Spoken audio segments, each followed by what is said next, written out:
What is up, everybody? Welcome to another awesome show with me, Ethan. That's Joey. And Joey, how was your night last night? My night was pretty good. Um, I know you won me a little money for I NBA. did. I hopped on the James Harden train for Monkey Knife I played. Did not Ooh, work out. Took some value there, but Prize Picks did hit. Thankfully, because you had some good plays. We dropped thank some you. nice plays, some bangers on the pod yesterday. Yes.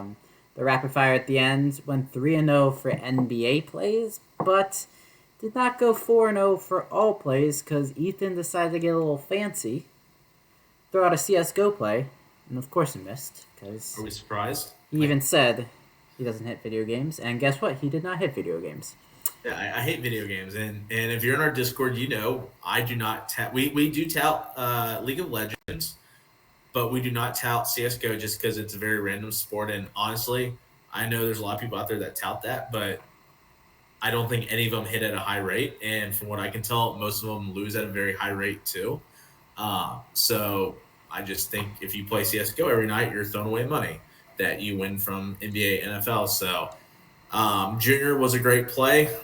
I laid out why I thought it was a great play. He didn't hit, unfortunately, after 25 kills in the first map. But hey, that's what happens when you bet on video games and thumbs. You know, what can you do, Joey? Just bet on my video games.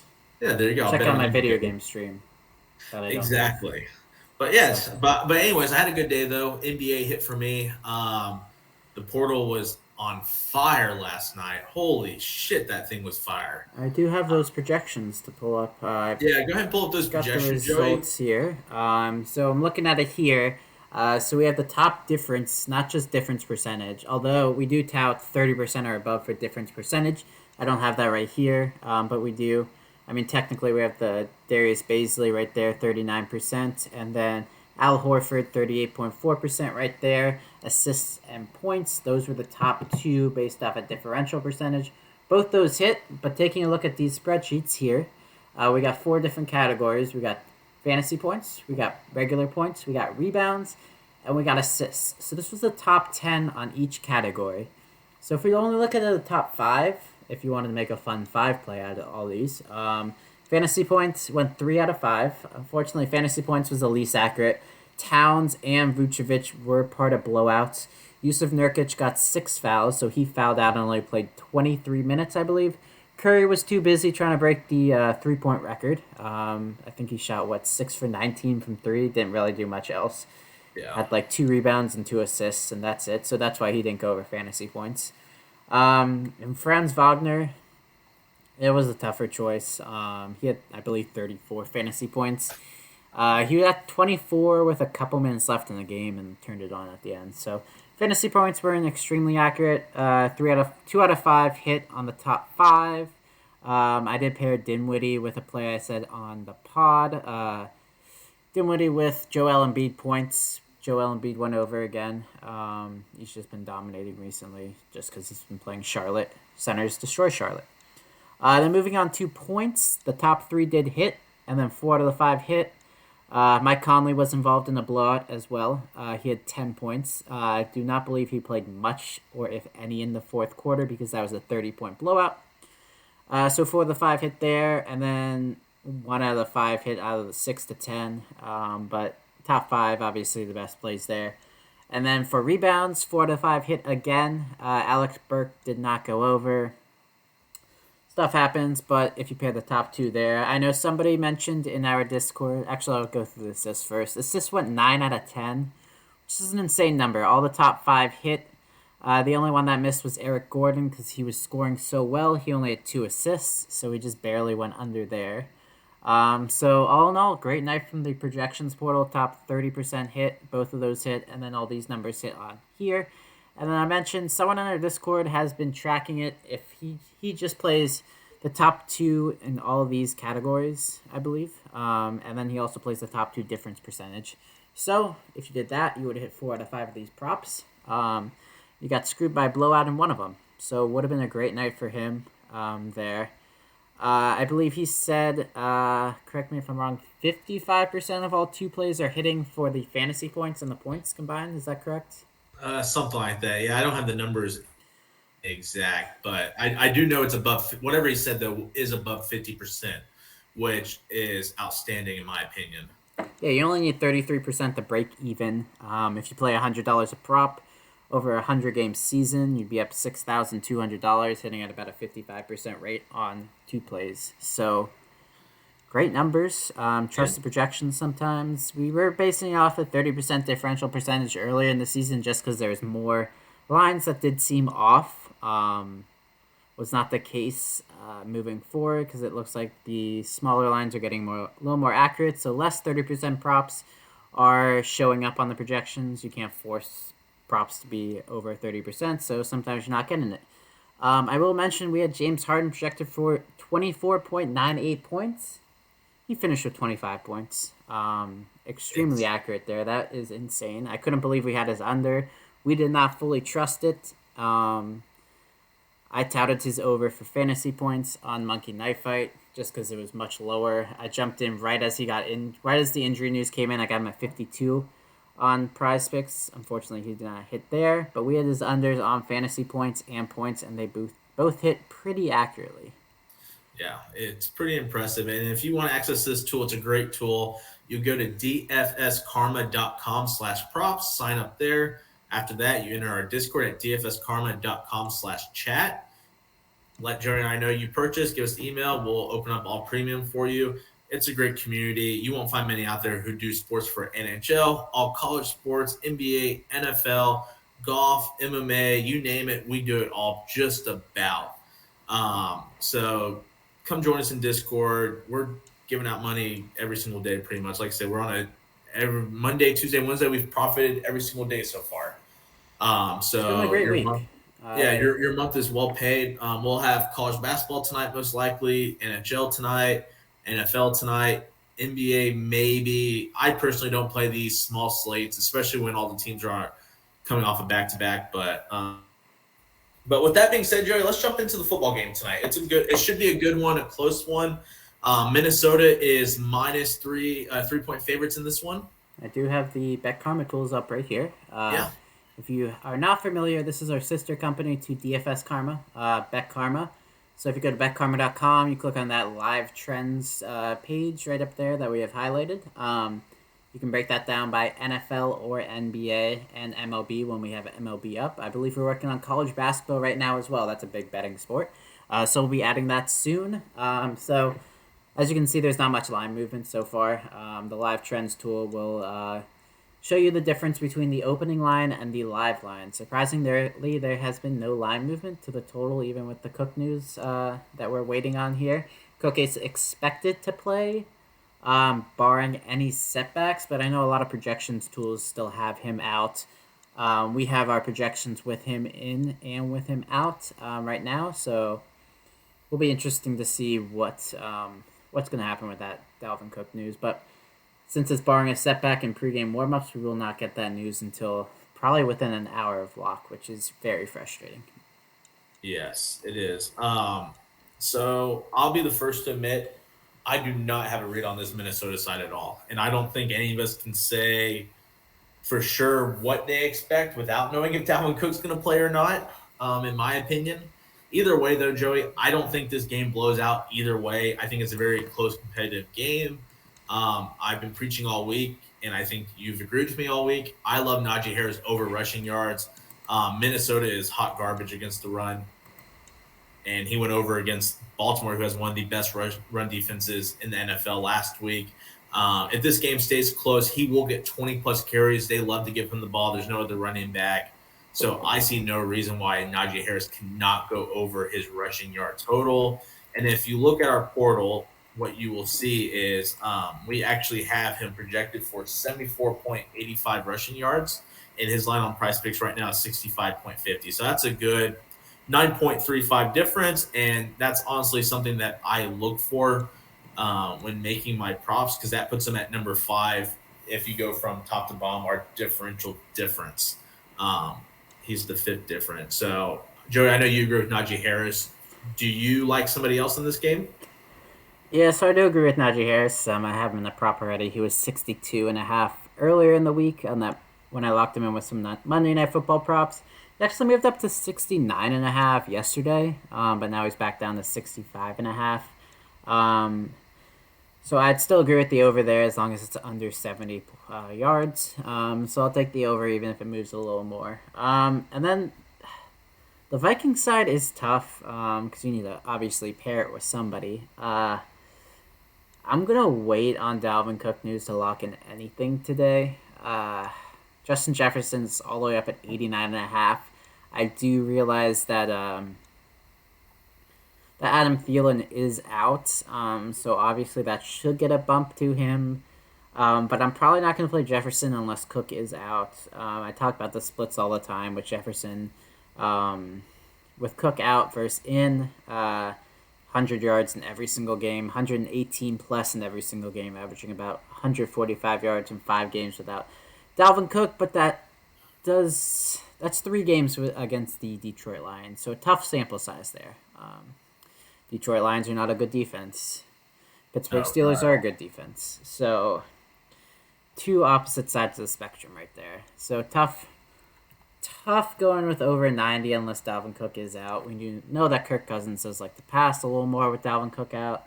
Obviously, if you don't have your main running back, you're going to want to pass a little more. But Kirk Cousins isn't the best in prime time. So we could see him trailing this game, leading to more passing opportunities.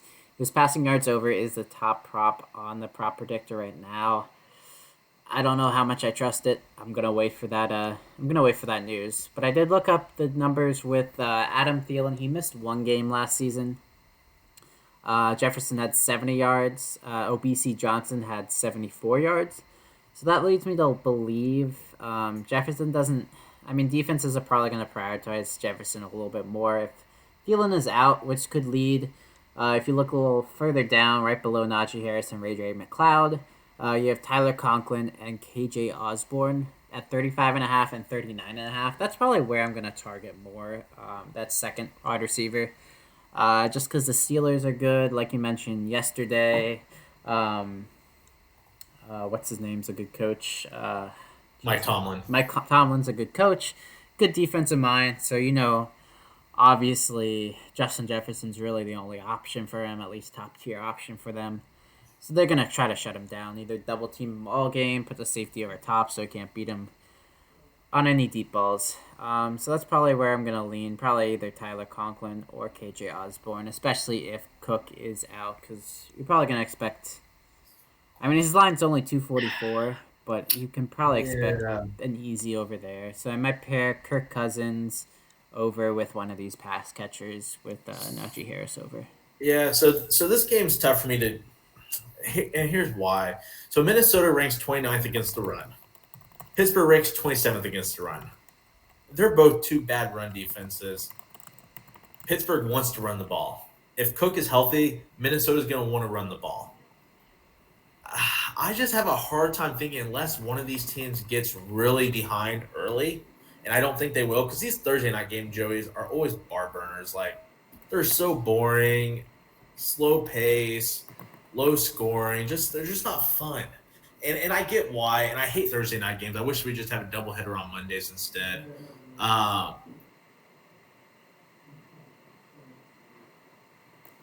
Prepares. There's a lot more mistakes.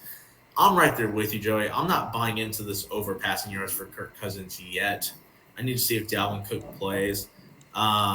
If Cook does play, I have to assume he's close to 100%. Obviously, we will truly not know. So if his rushing yard total is on the lower end, like Najee Harris, I will probably just pair those 2 together.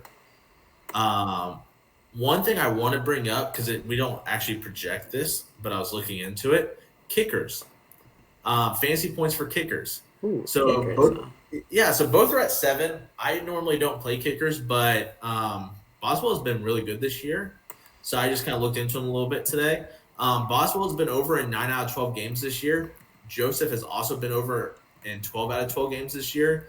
The Vikings allow the 3rd most fantasy points to kickers. The Steelers allow the 5th most fantasy points to kickers. So if kickers are your thing, and like I said, they're only at 7.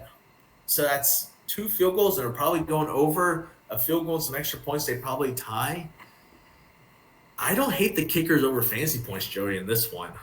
Again, we don't project that. We don't really have a way to project that, but you got to think each one gets a 40-yard field goal, maybe a 30-yarder, boom, you're tied. Extra point. These teams should be able to put up at least 17, 20, 25 points in this one, Joey. Would you agree? Yeah, I agree. The over under is 44.5, so you probably expect 17 to 24, most likely. Most likely, two touchdowns, one or two field goals, which, if you get lucky, if it's a 50-yarder, they can tie right there with the push. But yeah, it's always tough going kickers, but I do not mind the play. Yeah, it's tough to really project these kickers. So Correct. it's looking like kicker points on DK, which kicker points does not. It's just a field goals versus three. It doesn't matter how far. They both are at 6.5. So they basically have them at two field goals and a touchdown, most likely. Or two touchdowns and two field goals. So they're projecting him to get two field goals, more or less. So yeah, I guess I'll agree with that. I don't like trusting kickers, but it seems like it's fine to me. Let's see, do they have the kicker? Yeah, field goals made. Basically at even odds at 1.5 field goals made. A little bit of juice on the under, minus 130 for both of them. So basically a 50-50 shot to hit two field goals, and Yeah. if you can get a long field goal, that'll help out a ton. Just gotta hope they don't miss a field goal, because if they miss a field goal, that's -1 points. Yeah, no, I agree with you. Is there anyone else you want to touch on this game, Joey? Like I said, I know it's hard to do much in this game because you just don't know about Dalvin Cook right now. But is there anyone else you want to touch on this, or do you want to talk about some NBA? Yeah, I'll move to the NBA in a second. But looking at Kirk Cousins, his 3 games, granted, his 3 games were two against Detroit and one against Seattle. So definitely extremely different sides of the spectrum for both these past defenses. He had 340, he had 275, and he had 323. So two 300-yard games and one 275-yard game. Um, it looks like he passes a ton without Dalvin Cook. You can see the numbers with and without Dalvin Cook. Averages 312 without him, and he averages 268 with him in. So he's really passing a lot more. He's gone over his completions. Prizepicks has him at 22. He's gone for at least 25 in all those games as well. So I don't mind the over there. I'm probably gonna for purposes, I'm probably going to go KJR's barn most likely over as my top Vikings play if Dalvin Cook is out for sure. If Dalvin Cook's in, I'm not sure exactly what I'm going to do, but he's expected to play barring a setback, but I can't imagine he is back, which is crazy, but he practiced all week, so I guess he is going to be back, unfortunately, so get in our Discord. I'll try to decide what I want to do on the Vikings side. I might just even go under on Justin Jefferson if Cook does play, so we'll And see. remember, you can always pair with other sports. Like, don't force something.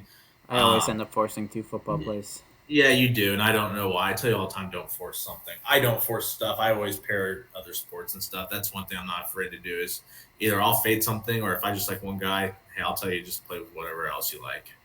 Um, You're so smarter than me. I am. That's why I do this full time. Yeah. But now we can move on to basketball to find a pair for Najee Harris, I guess. And I will not be playing basketball tonight. So I guess Discord members will get Ethan's patented NHL plays. yeah. Well, and here's why, guys. It's 3 games. All the teams but the Spurs and Lakers are on back to back. Let's be real. I'm not going to play it back to back. Like Grizzlies against, I think the Grizzlies play the Lakers, right, Joey? Correct. Well, Lakers should smoke them. Grizzlies aren't back to back. Spurs Nuggets. Spurs are missing a lot of players tonight. I mean, that should be a competitive game, but again, Nuggets are on back to back. All Jazz the 76ers. spreads are actually pretty close. None is worse than 3.5. Really, even the Lakers and Grizzlies. It started at 3 and now it's 3.5. The Lakers are pretty bad, so that makes sense. Yeah, they are a very bad team. But yeah, I mean, I mean, we can take a look at it. There's one differential percentage that's over. That's at 40.40%. That's Tobias Harris. I never like Assist. playing him. Yeah, well, there you go, Joey. But yeah, just looking at the board real quick. I don't trust Aaron Gordon at all, so I'm knocking him out. I'll never play his fancy points over. Tyus Jones could be interesting. I know Lakers suck against guards. That's an interesting That they play. do. Lakers do not suck. It is Russell Westbrook who does not play defense. Yeah, well, neither does Anthony Davis. Yeah. Interesting projections though, Joey. To say the least. I'm gonna I go don't know. back to I'm gonna do a little Goober and Embiid stack right there. Same game. Points over. We both like the points. I mean the projections like the points over. 21% and then 10%, but they're both top 6 in their points differential in general. So might be leaning a little Goober and Embiid stack. Interesting. We've been spot on with the Goober projections. Whenever he's a top prop, he goes over. So we'll have to see what happens this time. He is plus money on DK Sportsbook to go over. So that is tough. And Embiid does like to help the other team get into foul trouble. Let me see if they've played each other yet this season. Let's see. Embiid versus Utah Jazz game log. Let's see what we got going on. There were, oops, I spelled Jazz with one Z. All right. They have not played each other this season. No. They played each other last season on 3/3/21, so I guess technically this year. Guess how many points Embiid scored? How many? 40 points. Whoa. That's actually impressive. Yeah. Mitchell dropped 33. It was seemed like a Stars game here. Mitchell with 33, Embiid with 40. Harris and Simmons were playing, so everyone was in there. Goober only had 12 points, missed some free throws, only shot 4 for 10 for some reason. He got 5 fouls, which is what I am worried about this game. Embiid does like to get to the foul line. He had 13 free throws. Goober's going to like to want to block his shot, so there is some worry about foul trouble with Gobert. And if Gobert does get into foul trouble, I don't know if Goatside is still out. He missed last. Oh no, is Goatside on the? He's not in Utah anymore. Where's Goatside? Goatside's on Sacramento. Who's the backup center for Utah? Utah. I have no idea, Joe. I don't watch enough basketball to know that answer. You don't know backups?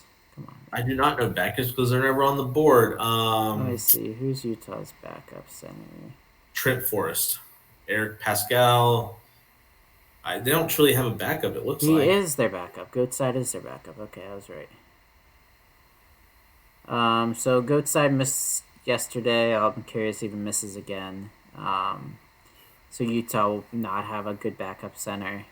So Embiid will smash a little more. So curious how things go today, but just be a little worried with Gobert and his foul issues because Embiid likes to get to the line and get some foul trouble on him. So we'll see what happens. But I do like Embiid again, a little back-to-back, so which does suck.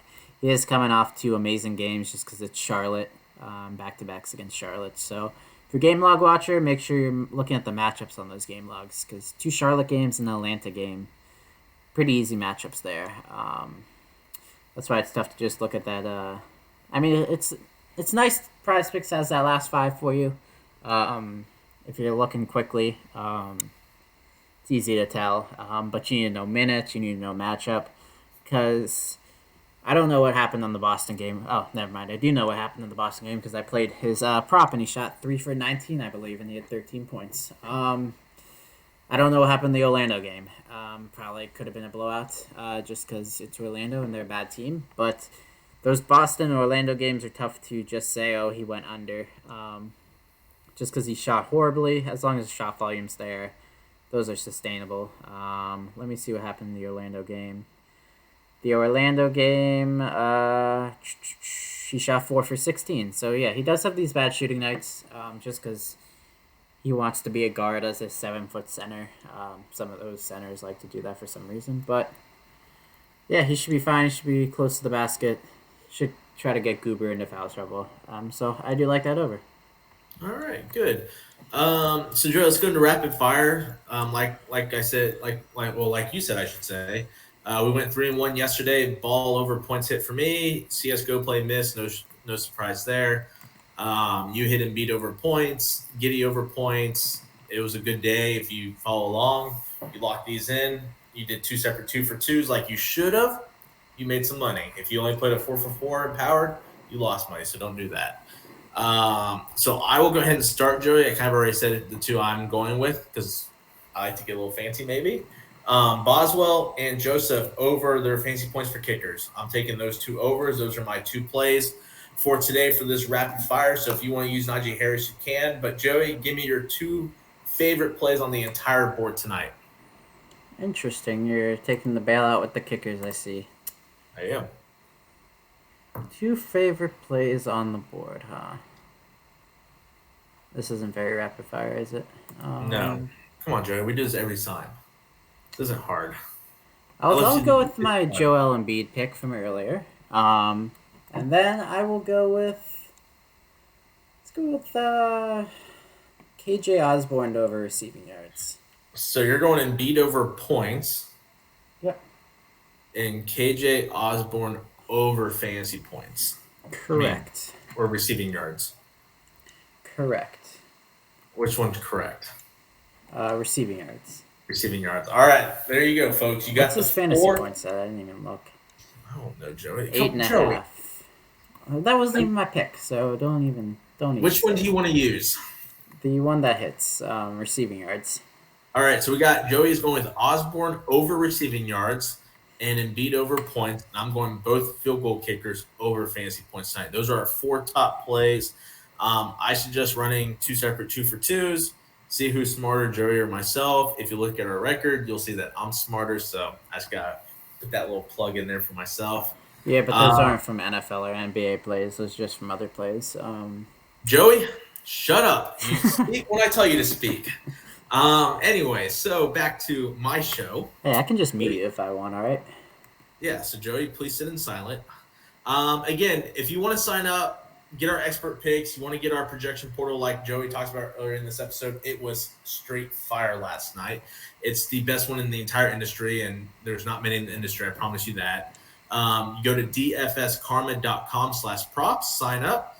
Once you're there, enter our Discord at dfskarma.com/chat, where we're talking all sports. We're probably one of the only Discords outside of the Prizepicks Discord that literally talks all sports and posts props for all sports.